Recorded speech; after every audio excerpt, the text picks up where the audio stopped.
Hello, everybody, and welcome to episode 19 of Own the Road with AutoTrader, where we make car stuff simple for Canadians. My name is Jodi, and I'm AutoTrader's editor-in-chief. And I am Dan Alika, AutoTrader's road test editor. So welcome back, everyone. It is 2023. It's a new year. We're starting it off real strong. I have that lame, like every year, I'm like, I can't believe it's 2022. I can't believe it's 2023. And it gets worse the older we get because time just moves so quickly. It's true. Anyways, I finally understand what all those old people were telling me when I was a kid. I know. It's a crashing realization when you're old enough to be like, wow, I can't believe it's a new year. I know. Anyways, hold on. We're starting on a negative foot. We need to start on a positive foot. Well, this episode is going to be a little bit of both. Okay. So, we know that inflation is still kicking everyone's butt. Everything is so expensive. She even has that in the notes. Okay? It says it right here. Inflation is still kicking everyone's butts.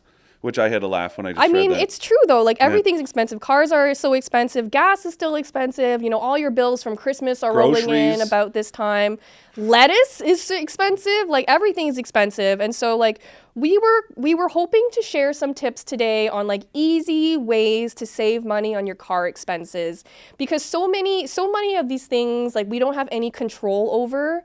And I feel like the way you drive can really affect how much money you're spending every month on your car expenses.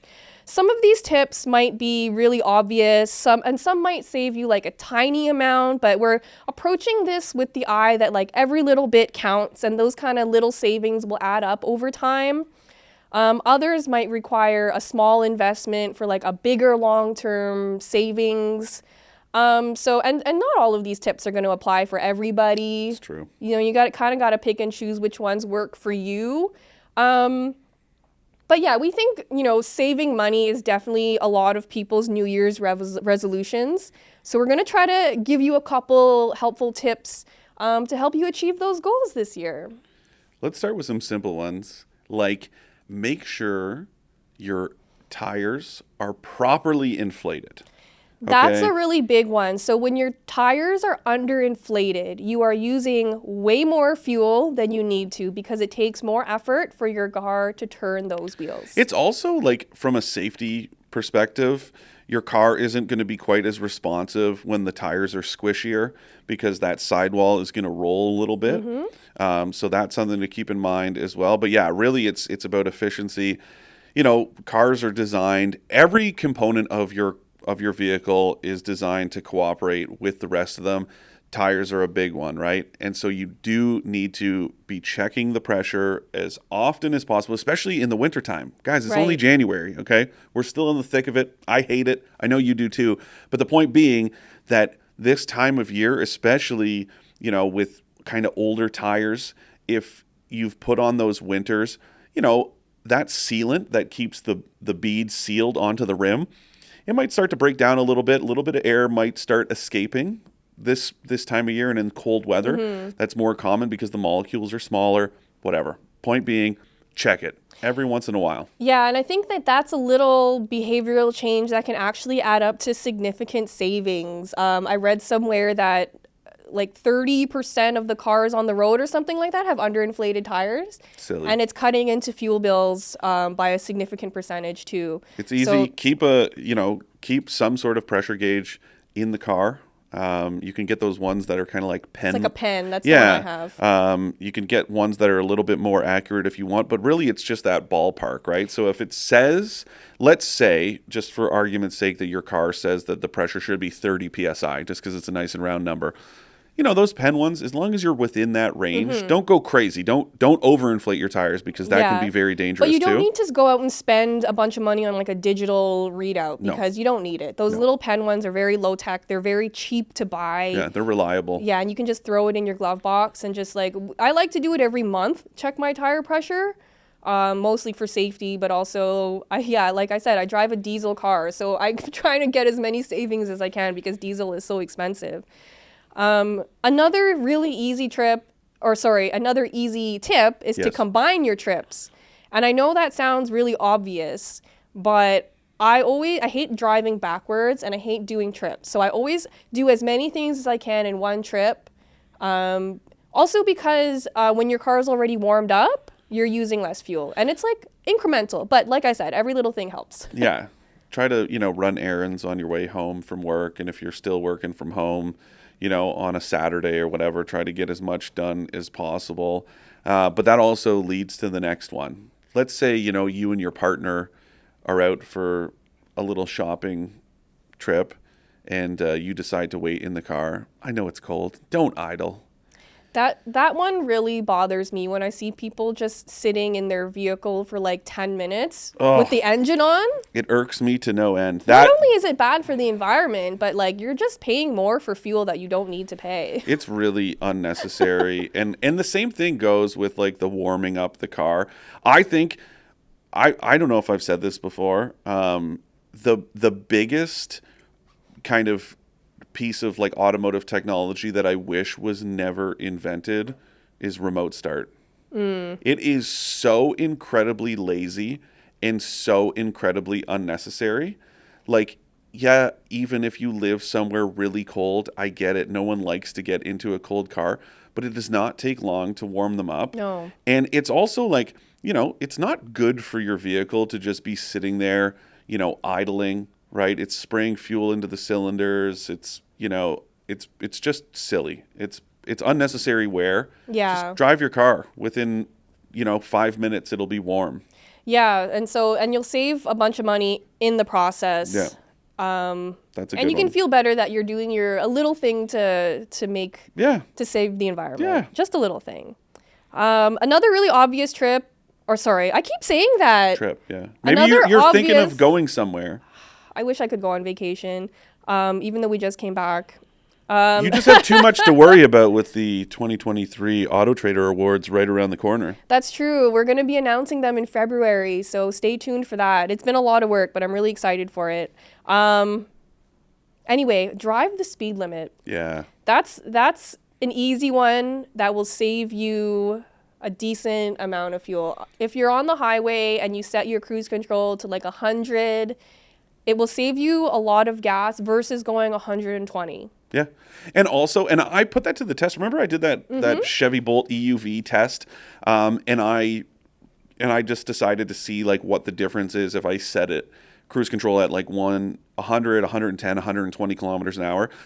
And the difference in energy, because it, gives you that kind of real-time consumption rate. And it is, I would say, a little more accurate with EVs. It was significant. It was like 8 to 10 kilowatts for every like increment that I increased. Wow. It was consuming that much more energy. So I was going from, say, like, 26 kilowatts of energy consumed to like 36 even once I got higher up that speed range.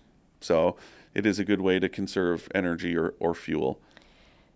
And I know it's not everyone's cup of tea, but if you're really looking for savings that might add up over time, that's a really good one. Yes. Another one I like to tell people is make sure your air filters are clean. Yeah. And so that's also one that might involve you spending a little bit more money on a new air filter, but that's one that over time can end up saving you money on fuel. Or you can buy those, they're more expensive up front, but you can buy cleanable. The washable ones, yeah. So you could just rinse them out. You have to do it on a weekend, of course, because it's an air filter, so you don't want moisture in there. So if you need it to be parked for a little bit, you need so it that to it can dry dry out completely. But still, that is a way to kind of save money, feel a little bit better about your waste. Yeah, and so the reason why dirty air filters harm your fuel economy is that your engine it needs clean air to run properly. And if it is blocked, if your air filter is blocked, it's working harder to get that clean air. And it'll run richer, so the air-fuel ratio will be off. It'll overcompensate with more fuel than air. It's just, definitely make sure they're clean. Same thing with your cabin air filter. That's one that I think a lot of people forget to change. And that's just like kind of, you'll feel better about it. Some dirty, nasty they're usually, for those of you who don't know, if you want to check it yourself, they're usually behind your glove box. If you kind of release the little pins that that keep it hinged. There will be a little like slot you can open it up, take a look at your cabin air filter, and chances are, if you didn't know it's there or you're not doing your routine maintenance, that thing is going to be nasty. Yeah, and so if you have a clean HVAC filter, your air conditioning will be cleaner and run more efficiently and use less power as well. Again, another little change that might add up over time. It's true. And so a lot of these tips have to do with saving fuel. And that's like, again, small savings. The next one for me is major. And that's to shop around for better insurance rates. And so if you haven't, like, if you remember in the beginning of COVID, a lot of insurance companies were like, oh, we know a lot of people aren't driving anymore. If this is the case, call us and we'll give you like a rebate or a credit or something like that. And so a lot of insurance providers will give you discounts if you have like a bundle, like if you bundle your home and car insurance in one, if you are like a teen driver, if you have taken an advanced driving course, if you have winter tires, that's a big one that they I think might a lot give of you people discounts. Don't think about. And if you shop around, like if you just look at different providers to see, you know, if who can offer you a better rate, you could save hundreds of dollars a year. I'm a good example of that. I got my renewal back in the fall, and I was just like really unhappy. I'd been with this insurance company for literally since I started driving. Wow. And maybe I could have shopped around sooner, but I always felt good about my situation, especially in this job. You know, it's nice because I've had some insurance companies when I've requested quotes in the past that have had a hard time understanding exactly what it is we do. So I was just like, hey, this is good. It's comfortable, whatever. And I got a renewal notice and no like tickets or any reason for it. My premium went up by almost $1,000, or it was going to go up almost $1,000. For no reason. No reason. Okay. So I called and asked what was going on. And or sorry, it wasn't going up almost 1,000, but it was going up another 300, I think, for the year. So I called and asked what was going on, and they, you know, gave me the same old runaround, essentially that it's a pyramid scheme, right? Other people's driving behavior and other people's collisions affect the rates you pay. I understand, you know, like medical coverage, vehicle coverage costs more. When a modern vehicle is in a collision, there are sensors and cameras and all kinds of stuff that didn't exist before that have to be replaced, so it's more expensive. But they're just passing those costs along to everyone. So I was unhappy. I called a couple other insurance companies. One of them that I landed on was the $1,000. It was $1,000 cheaper a year, Wow. the premium, than what I was paying previously. Yeah, so do a little bit of digging and homework, and you could save $1,000 a year on your amazing. insurance for almost doing nothing, and you're getting the blown same away. amount of coverage, right? Yeah, and so that to me is a really big one.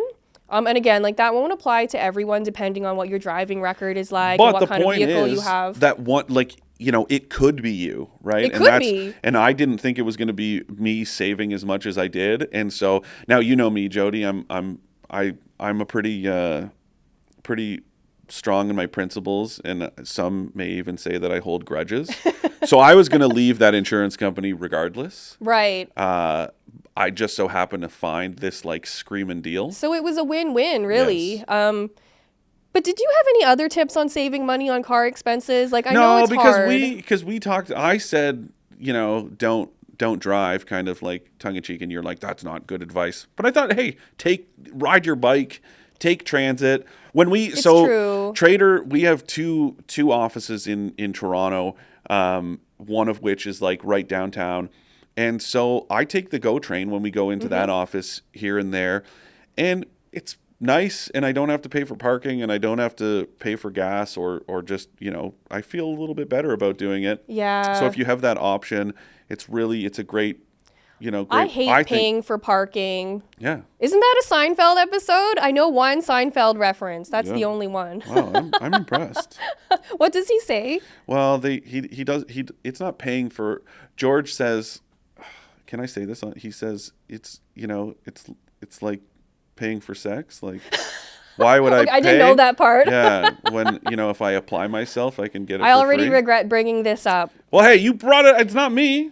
I know, but anyway, my thing is that I hate paying for parking. So sometimes when I want to avoid that, I just go around like side streets to kind of find, Yeah. where I can park But for see, free. all of that effort, right? You're burning gas, right? So Yeah, I don't know. and for me, like just taking transit, and I makes it a know lot not easier. everywhere has transit at all or reliable transit, but it is nice if you have that option. But especially once the weather's nicer, ride your bike, carpool. That's a great way to split costs with a colleague.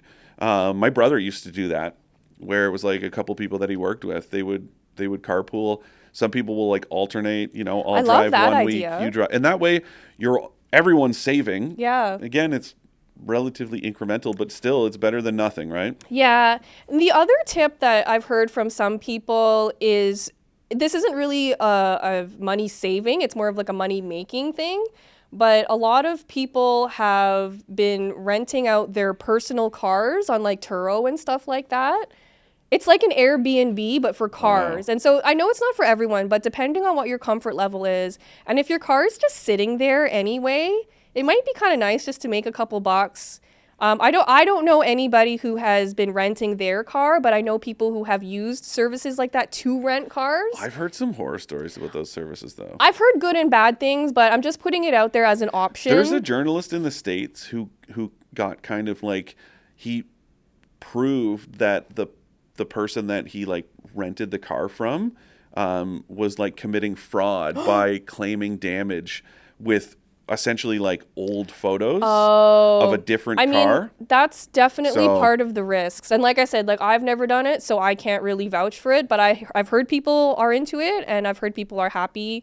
There's definitely both sides to Fair that enough. story. But yeah, I mean, I know things are getting very expensive, and so I'm really just always looking for ways to save here and there. Jodi's like a pretty frugal. I wouldn't say frugal. I But would that's say not like rude. thrifty. I didn't call you cheap. I would call you my frugal friend, not my cheap chap. You know? I mean, I'll spend money on things that I think are deserving of the money. But never a drink at lunch. That's just how I was raised. Never. I've noticed this for I years. came from an immigrant family. Like, I think that's just a mindset that we have that, like, water's free. You drink water. That one's yeah. That's something I've noticed about you. Oh yeah, for sure. Like, I'm weird that way because I'll buy like a fancy purse, but I'll still use a coupon at Value Village, which is already super cheap. Like, I can honestly say, aside from like if I'm in like the grocery store checkout and there's like one of those coupons attached that the Yeah. cashier like notices and peels off for me, I've never like gone and used a coupon. I've used like a discount code online, but I've never yeah. like it's been like, oh, here's my coupon. I know. Like Kevin McAllister in It's- Home Alone. Remember when he yeah. when he says I found this in the paper? Yeah. Yeah, I love those little savings. I always see it as a little win. If I could save $2 here and there. You know what I used to do? Here's another tip, actually. I think this is a good one, especially for those of you who, lease cars or even finance your car.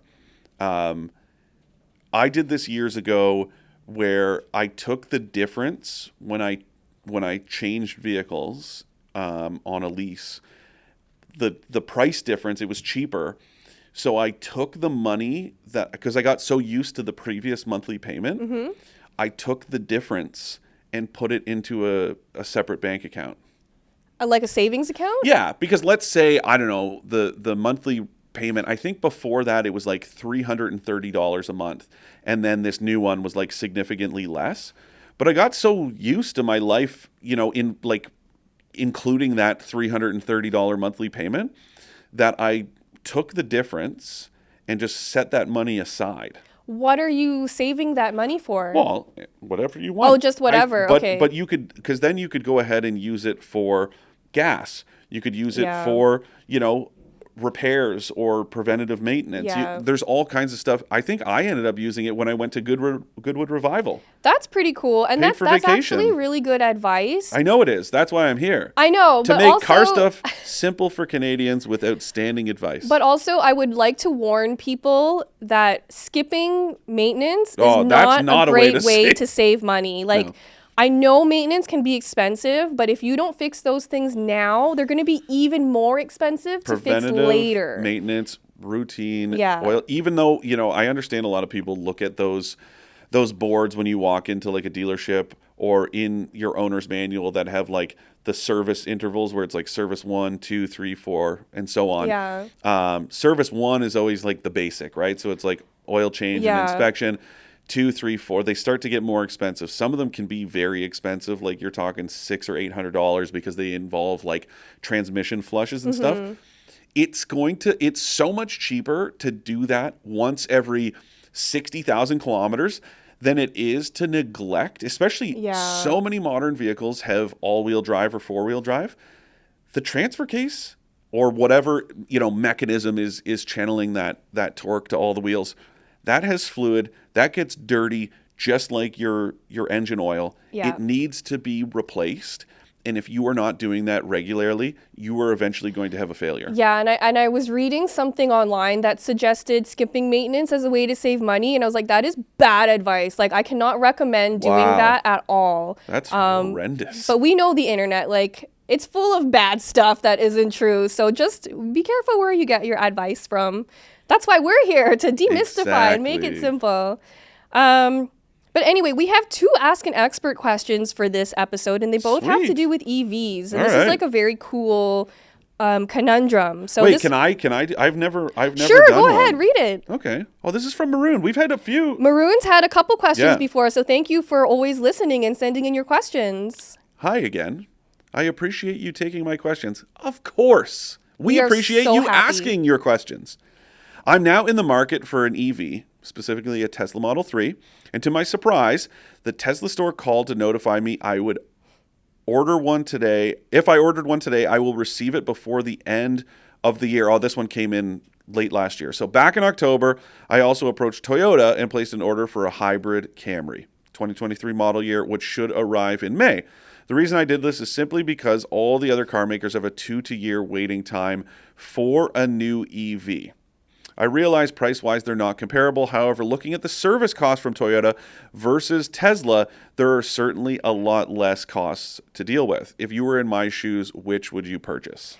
That is a great question, and I think a lot of people are kind of going through the exact same thing because there's so much appetite for hybrids and EVs, but EVs are really hard to find right now, and they're still quite expensive. So looking at the service costs particularly, I will say that Toyota, especially the hybrid Camry, has an impeccable reputation for being reliable. Yes.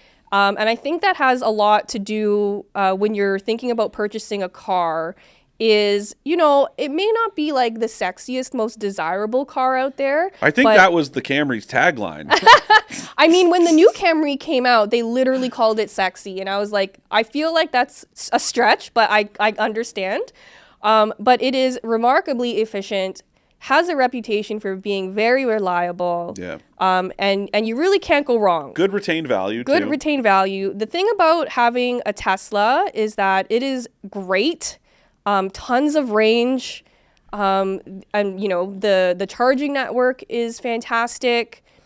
But some people just aren't ready to take on an EV yet. And with Tesla, if you haven't driven a Tesla before, there's quite a bit of a long learning curve to getting used to how stuff works. There's also the roll of the dice that, you might have a friend who has one that loves theirs and there's no issues. And then the one that you're about to take delivery of might have, some like the inconsistent quality, I think, is a huge red flag for me with Tesla. A lot of people, of course, like Tesla diehards are willing to always go to bat for them. But my advice comes from a place of like looking out for you. Yeah, and just approaching it more practically, right? And so the Model 3 is great, but it's also significantly more expensive than a hybrid Camry. I think you should look at like the type of stuff that you're going to do with them, right? It's definitely, if you're doing a lot of in-town stuff, an electric vehicle is a great option. If you're going out of town more, more frequently for, I don't know, weekend kind of road trips, then a hybrid would be a good option because you don't have to worry about charging. And to Jodi's point, like the reliability thing, it's not, this isn't necessarily a criticism of Tesla or the Model 3, and more of like a pat on the back for the Camry, that it's just like, you can't get much better than a Toyota Camry when it comes to reliability. So if I were in your shoes, kind of, just guessing the type of stuff that you do, that would be my advice, is the Camry, maybe wait it out if you're going to be using it for these longer trips. But if it's around town and you don't mind the gamble of potentially having issues with panel gaps or electrical gremlins. And that's the thing about a lot of Tesla models, is that like they're great, but for the price, you're paying luxury car prices for not a luxury car interior, right? And so the Camry is not a luxury car, and it's not priced like a luxury car. And that's why I've always really liked it, because it's like super practical. Everything works. It's easy to use. There's no learning curve. It's just a really solid choice. And it's comfortable too. Yeah.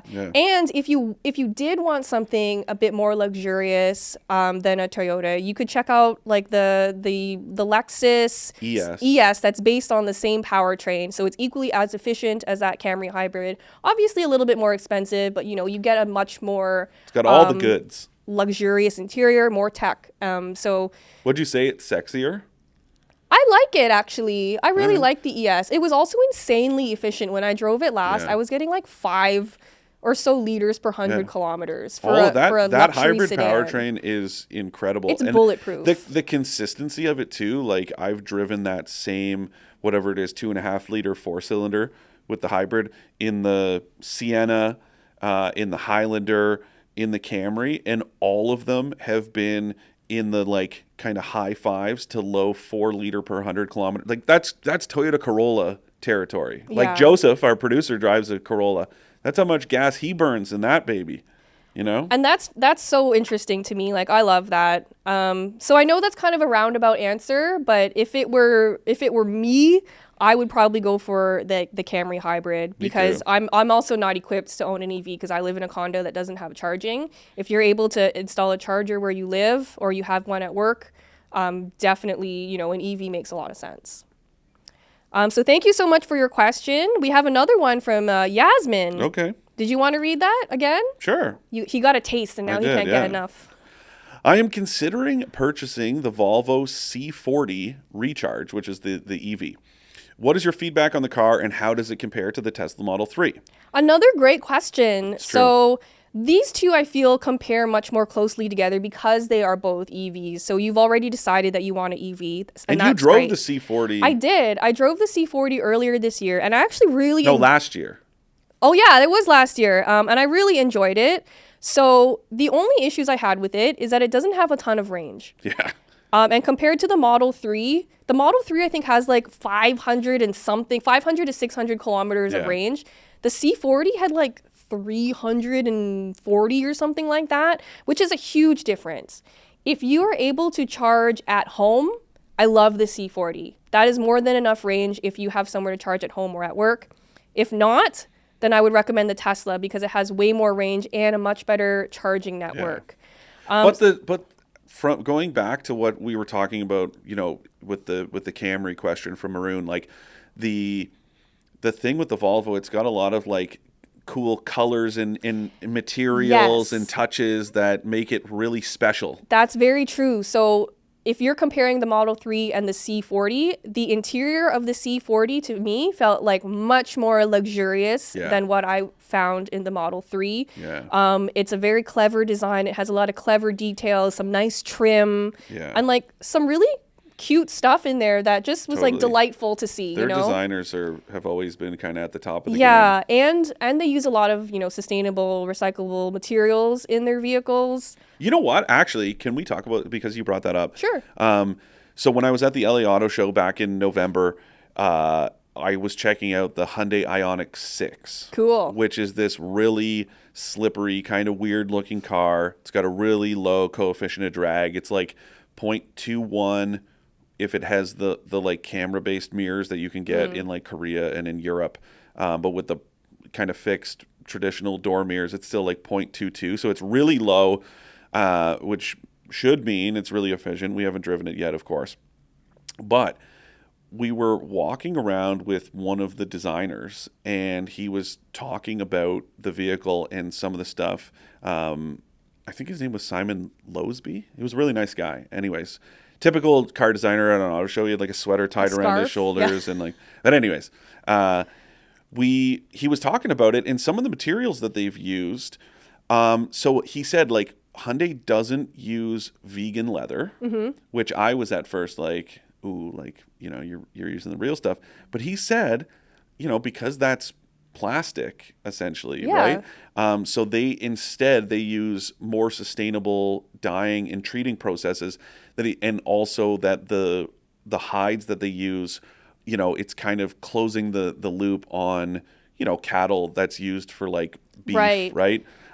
So, and then the other thing is on some of the trims, not all of them, but some of the trims, the carpet is made of recycled fishing nets. Volvo does that too, actually. They use recycled fishing nets and recycled plastic bottles in a lot of their interior. And what is cool about that is that it doesn't feel like it's made of recycled materials. Not at all. It feels like luxurious, nice stuff. And you know what else it feels like? Good in your heart. It's true. That you've done something good for the environment. That's a great question. Thank you so much, Maroon and Yasmin, for sending in your questions. We hope they were helpful. If you have any follow-ups, please email us at expert@trader.ca. If any of you would like to ask Dan and I questions about different cars you're considering or anything, you can email us at expert@trader.ca. We absolutely love getting your questions. And that's it for this episode of Own the Road with AutoTrader. Thank you so much for tuning in, and we'll catch you next episode. See you guys.